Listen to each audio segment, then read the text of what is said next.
Jorge, aficionado a la montaña, prepara su próxima excursión y descubre la web Safe Mountain con toda la información que necesita.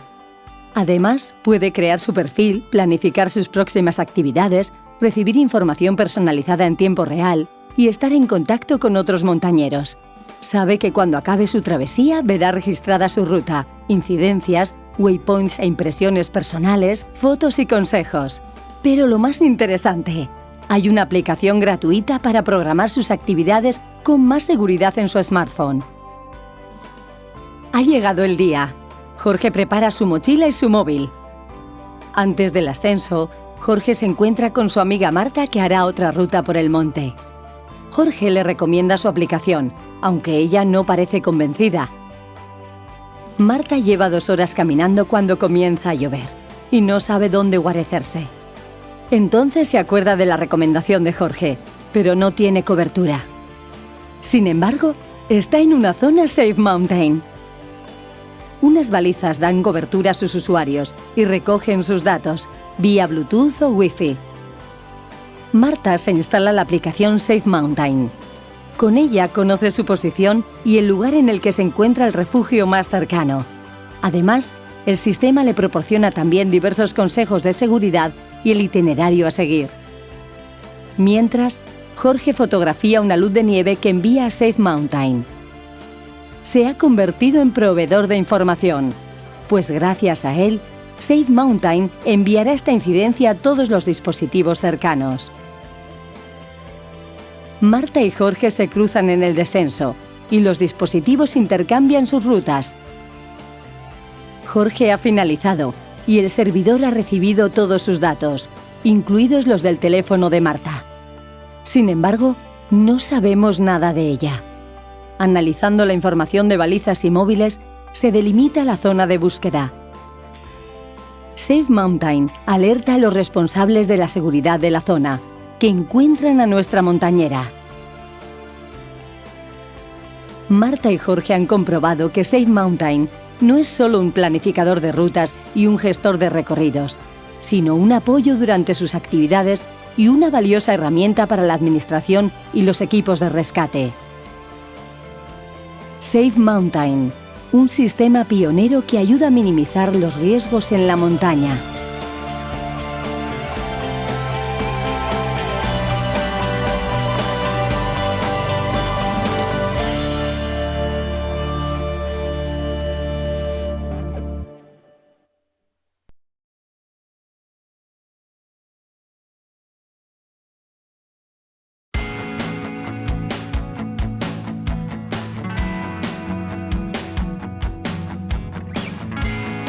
Dans le cadre du programme APSAT, Géotransfert a proposé de développer 2 projets différents, Ballist et Dust, qui tous deux vont toucher à la cartographie du domaine littoral.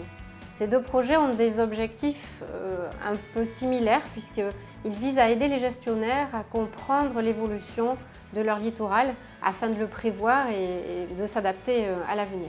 Le projet Ballist vise lui à regarder ce qui se passe sous le niveau de la mer. Donc on va faire des cartes que l'on appelle cartes bathymétriques, des cartes de la profondeur. On fait une carte à l'instant T, l'année 2012 par exemple, et on va la fabriquer à nouveau en 2013 et regarder les évolutions qui se sont produites entre ces 2 années. Le projet Dust, lui, va viser à décrire, à cartographier un objet particulier qui va être un indicateur de la position du littoral à un instant T. C'est la limite entre la plage et la dune. Donc on va pouvoir visualiser d'une année sur l'autre l'évolution de ce trait que l'on appelle le trait de côte, qui est donc un indicateur de la position réelle de la plage par rapport à la dune.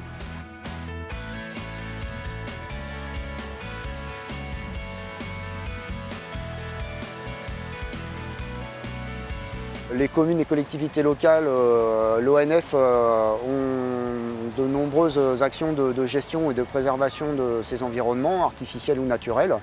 Et donc il est important de pouvoir fournir des cartes mises à jour régulièrement qui présentent l'évolution de la dune, ce recul du trait de côte. Concernant le projet Ballist, on est dans la même thématique. La topographie des fonds sous-marins est importante pour connaître les forces érosives qui vont attaquer la dune ou les infrastructures portuaires, urbaines, notamment des stations balnéaires de la côte aquitaine. C'est une carte qui représente des baïnes. Ce sont ces cuvettes qui se remplissent d'eau la marée montante et qui sont responsables de nombreuses noyades. Ce qui a été intéressant, c'est que les gestionnaires nous ont demandé dans le cadre d'Absat de produire ce genre d'informations pendant la saison estivale. Et donc c'est une chose qu'on a pu faire et avec un beau succès, avec une image Formosat qu'on a reçue au courant du mois de juillet, donc qui a été rapidement traité pour produire une carte assez simple mais opérationnelle de la position de ces baïnes au niveau d'une plage ou d'un littoral de plusieurs kilomètres de long.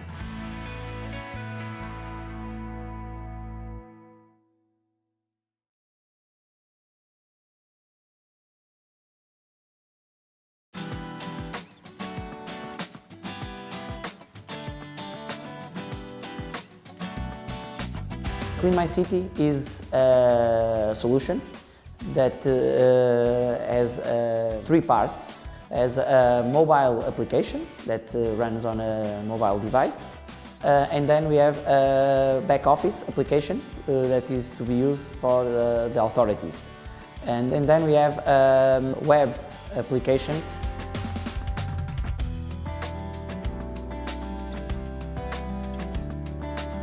Mobile application allows citizens to report in real time or deferred the filling state and capacity of an eco point. For instance, a citizen can report if the container is full, if it's damaged. You can attach a picture and send that information.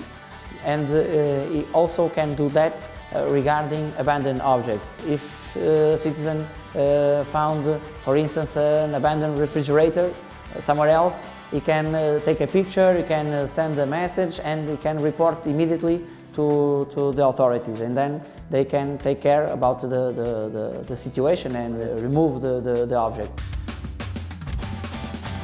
Also, the application allows the user to filter if they want to find a place to put batteries, if they want to find a place to put electronic device, and if they don't know where to find, they can use application to quickly find the location, and then they can navigate to the location, because the application interacts with the navigation system that could be installed on mobile device. Clean My City is a user-friendly application, very simple to use because it's very interactive, and it's very quick for someone to interact with the authority. Intermunicipal Community of Ave, it's an area with different typologies. One is more rural and another is more urban. But this kind of problem of the garbage and the environmental problems are common in both places, but with different typologies. But the solution can apply anyway in both situations. This application, I think that must be a successful application because it's easy friendly and it's free, and the environmental conscience of population are growing up, and they want to help to obtain a better environment.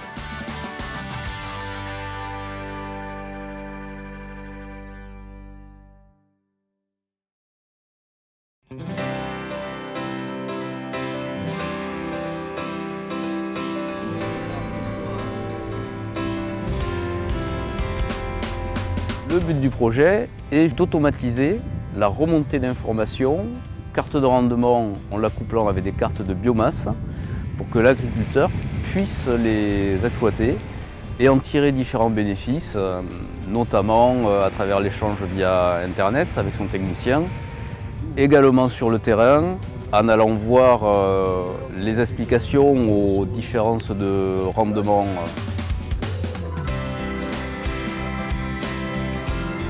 Avec la société Artal, on a réalisé une application pour le web qui fonctionne sur une station fixe et qui permet donc de bénéficier du confort de cette station pour analyser les images satellites et les cartes associées. Nous avons aussi développé une application pour smartphone et tablette pour aider les exploitants à se repérer dans leurs parcelles à l'aide de la géolocalisation.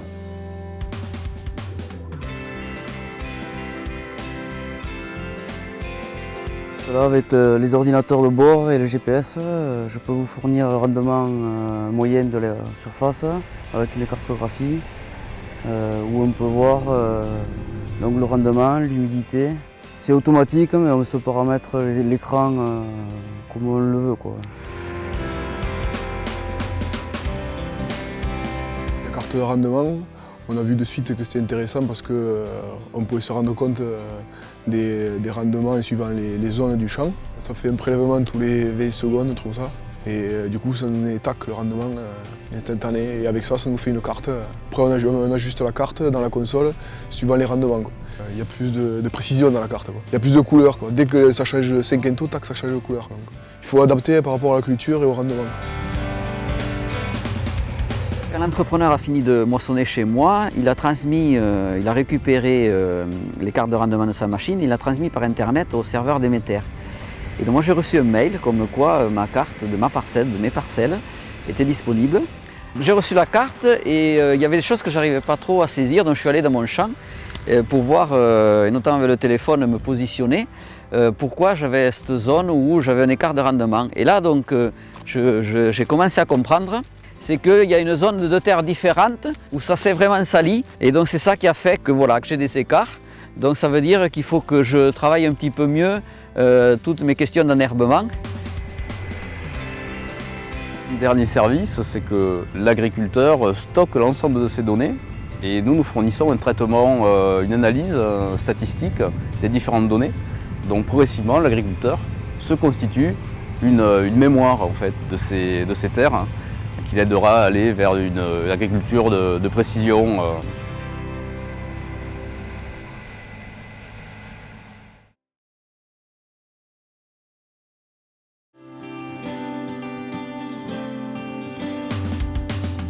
Cuando observamos las estadísticas registradas por la empresa de transportes Avant Group, podemos ver que el 5% de los niños están llegando tarde a la parada. Por lo tanto, la empresa pierde alrededor de 5.000 minutos al año a esperarlo. Esto tiene un profundo impacto económico, ya que aumenta el consumo de combustible, así como un impacto ambiental en términos de emisión de gases a efecto invernadero. La aplicación Global Bus es una solución integral de transporte que permitirá a cada familia monitorear el bus escolar de sus hijos, alcanzar el bus que ha pasado o simplemente conocer la posición exacta del mismo. 9 buses de la empresa Avant Group están equipados de una unidad de GPS desarrollada por ASCAM. Una página de internet da a los padres el acceso a toda la información siguiendo en tiempo real el estado del autobús. Tienen acceso a todos los itinerarios con horarios de llegadas y salidas. Y además, los padres recibirán un mensaje de texto en sus móviles con la hora de llegada actualizada y eventuales retrasos.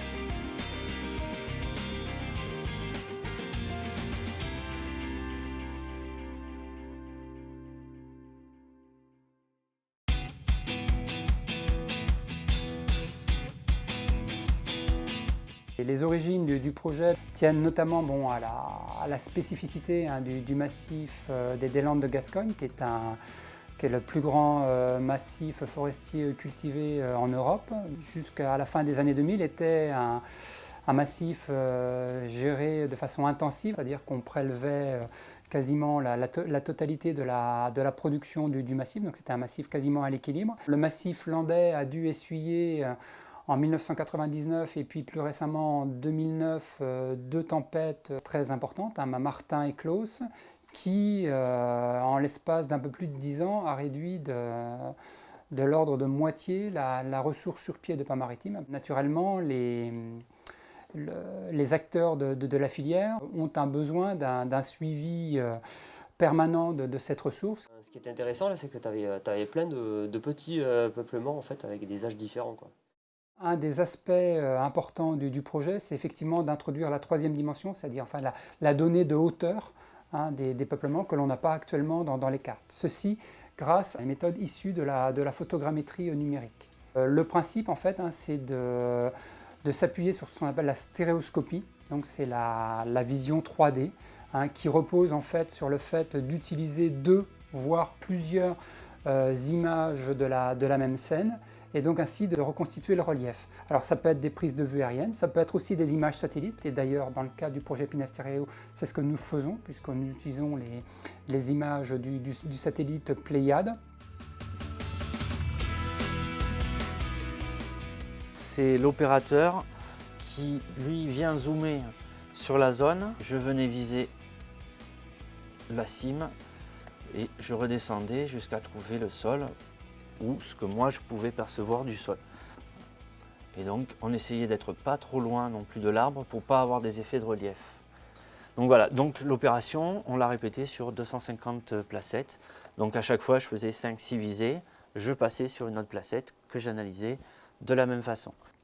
Alors des limites existent. Bon, déjà il faut savoir si cette hauteur estimée par ces moyens de photogrammétrie numérique correspond effectivement à la réalité. Et en fait, on s'aperçoit qu'on a un petit décalage, évalué aujourd'hui à 2 à 3 mètres dans le cas de l'utilisation des images Pléiade. La méthode permet d'avoir une indication de hauteur, par contre elle ne permet pas de mesurer directement le volume de bois ou la biomasse. Notre seule base de repère, c'est le terrain et qui nous permet vraiment de justifier ces mesures qui sont prises par le satellite.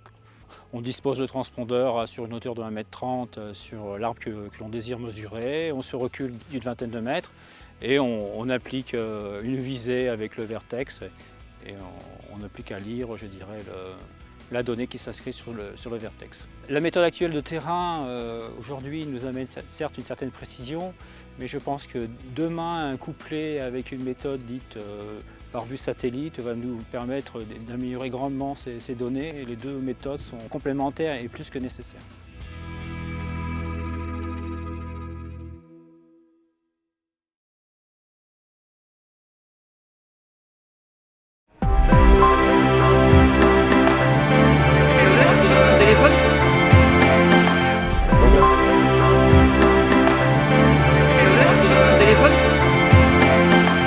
Donc l'application Toura, ça signifie tourisme en réalité augmentée.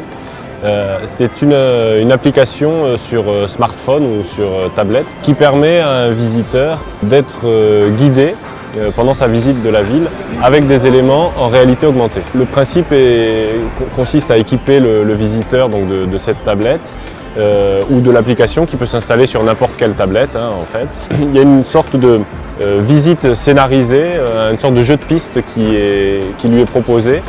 Et à certains endroits, on lui propose, à travers ce mécanisme qu'on appelle de réalité augmentée, de découvrir des éléments qui sont invisibles mais qu'on va lui faire voir là directement dans la réalité. Alors par exemple, mettre en évidence une zone dans l'image pour dire voilà, c'est là qu'il faut regarder, c'est là qu'est l'élément d'intérêt, ou superposer une photo ancienne pour faire voir le passé, là superposé sur le réel.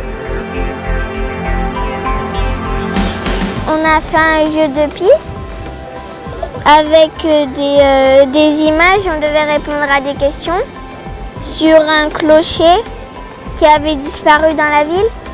Moi, je ne savais pas, par exemple, que ce clocher existait et que maintenant, je sais qu'il a disparu, toute l'histoire qui s'est passée sur ce clocher.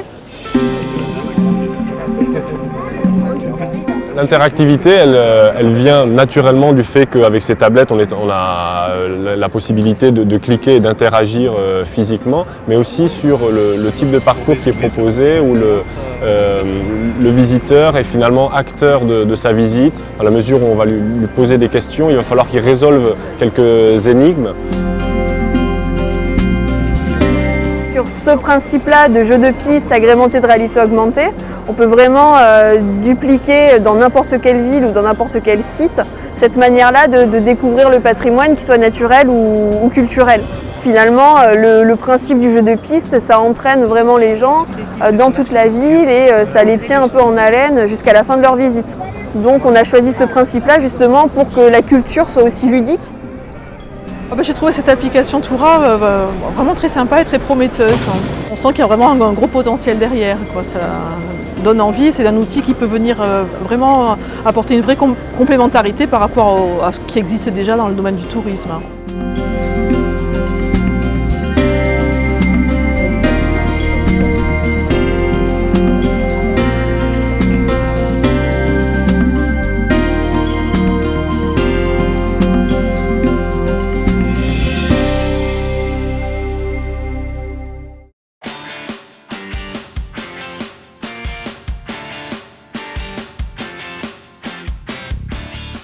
Nosotros desarrollamos tecnología propia.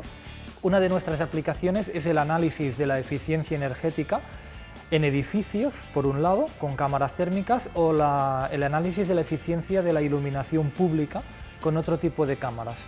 Podemos, por un lado, detectar fugas térmicas en edificios, por el otro lado, hacer un análisis exhaustivo de la eficiencia de la iluminación pública en pequeñas ciudades o pueblos. Actualmente no existe ningún otro medio técnico para obtener este tipo de información.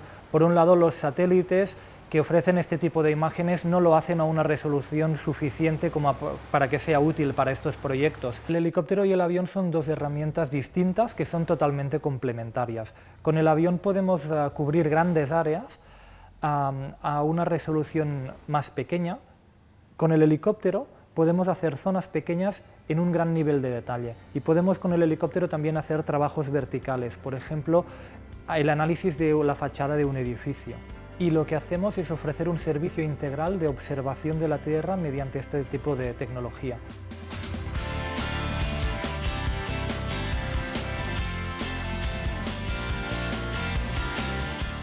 En Moyà hemos hecho la primera aplicación de ortofoto nocturna que ha permitido obtener un análisis detallado de la iluminación pública. Ha permitido a los técnicos municipales hacer una gestión más eficiente de la iluminación, utilizar solo la iluminación pública, que es imprescindible, y a la vez también clasificar y georreferenciar automáticamente todos los puntos de luz. Básicamente en este proyecto hemos trabajado con dos cámaras. Por un lado, una cámara térmica integrada, es una cámara pequeña que podemos instalar en el helicóptero o en el avión, y después hemos trabajado con una cámara de alta resolución, una cámara fotográfica, de la que hemos calibrado la óptica para generar imágenes que son muy parecidas a las que podemos ver en Google Earth, pero son imágenes a mayor resolución, totalmente actuales y nocturnas. La eficiencia energética, estamos convencidos de que va a ser en el futuro una de las líneas de la empresa que más va a crecer. El coste de la energía es cada vez más alto y no solo el coste económico, también el coste ambiental de la tecnología cada vez se tiene más en cuenta, y lo que hacemos nosotros es aplicar tecnología nueva para dar respuestas a los usuarios de esa tecnología, para ayudarles a ahorrar en costes y a la vez para ahorrar también en los costes de medio ambiente.